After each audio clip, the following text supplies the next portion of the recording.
আসসালামু আলাইকুম, good evening. আমি মোহাম্মদ দিন ইসলাম, দিনস একাডেমির পক্ষ থেকে আজ আমি 5টি ইংরেজি বাক্য নিয়ে আলোচনা করব। যেই ইংরেজি বাক্যের মধ্যে শুধু ভার্ব নিয়ে অর্থাৎ ভার্ব ফর্মটা নিয়ে আলোচনা করব। অনেকেই তোমরা বিভিন্ন পরীক্ষায়, ব্যাংক পরীক্ষায়, বিশেষ পরীক্ষায়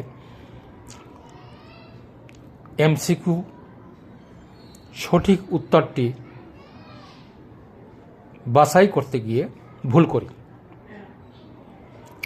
এক হচ্ছে নাম, আর এক হচ্ছে ভার্বটার ফর্ম কী হবে।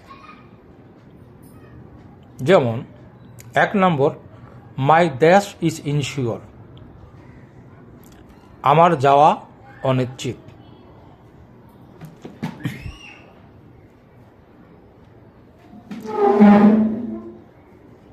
যাওয়া,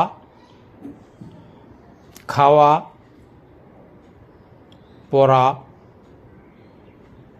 যদি ক্রিয়ার শেষে বাংলায় আ থাকে সেটাকে প্রকাশ করতে ইংরেজিতে ভার্বের সাথে আইএনজি আসবে এবং বাক্যের শুরুতে বসবে। অন্য জায়গায়ও প্রিপোজিশনের পরে বসলেও হয়, সমস্যা নেই।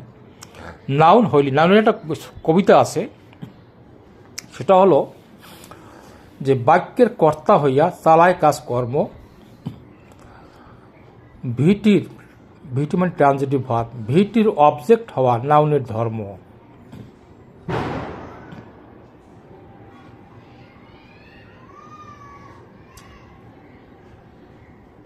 টুর পরে নাউন এসে চালায় অ্যাকশন, নাউন হয়ে গান গায়ে থাকলে আগে প্রিপোজিশন। এই 4টা জিনিস খেয়াল রাখতে হয় নাউন কখন কখন হয়। The my going is insure, আমার যাওয়া অনিশ্চিত। আমার খাওয়া অনিশ্চিত, মাই ইটিং ইজ ইনশিওর। আমার হাঁটা অনিশ্চিত, মাই ওয়াকিং ইজ ইনশিওর। আমার সাঁতার কাটা অনিশ্চিত, মাই সুইমিং ইজ ইনশিওর। আমার সাথে তোমরা বলো যে আমার চাওয়া অনিশ্চিত, মাই ওয়ান্টিং ইজ ইনশিওর। আমার যাওয়া অনিশ্চিত, কি হবে? My going is ensure. এবার যদি নাম বলে যেটা কি, এটা কোন পথ, তখন সেখানে তোমরা বলবো এটা জিরাফ। আর যদি শূন্যস্থান পূরণ করো তাহলে শুধু আইএনজি দিলে হয়ে যাবে। 2 নম্বর, আই স হিম দ্যাশ রাইস, আমি তাকে ভাত খেতে দেখলাম। আসলে বাক্যটা অর্থ হচ্ছে আমি তাকে ভাত খাওয়া অবস্থায় দেখলাম, মানে দোষ গুণ অবস্থা প্রকাশ করা একটা অ্যাডজেক্টিভের বৈশিষ্ট্য। যখন ভার্বের সাথে আইএনজি যুক্ত হয় এবং অ্যাডজেক্টিভে কাজ করে তখন তাকে বলা হয় প্রেজেন্ট পার্টিসিপল।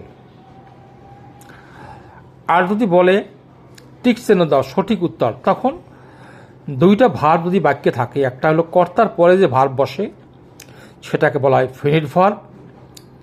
এর পরে যদি দ্বিতীয় একটা ভার্ব আসে সেই ভার্বের সাথে আইএনজি যুক্ত করে ফর্ম তৈরি করতে হয়।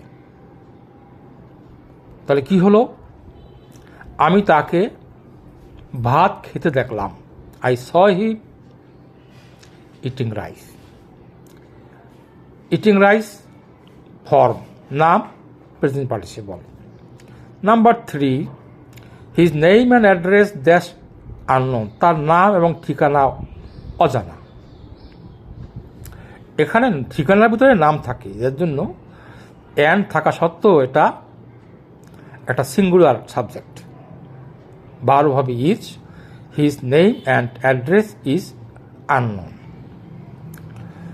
4 নম্বর, he walks as if he dash a lame. সে হাঁটে মনে হচ্ছে যেন সে একজন খোড়া,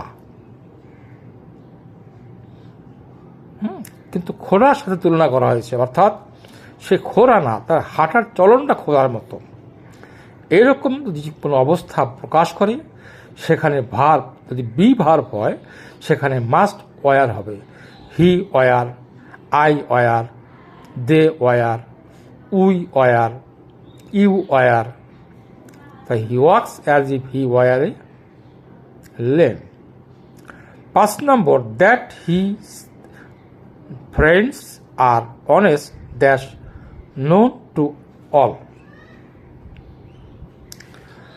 that his friends are honest, এটা পুরো একটা বাক্য, একটা সেন্টেন্স একটা, তো এক মানেই তো হচ্ছে সিঙ্গুলার, বাক্য হচ্ছে একটা এখানে, তা সিঙ্গুলার হলে এখানে হবে ইচ।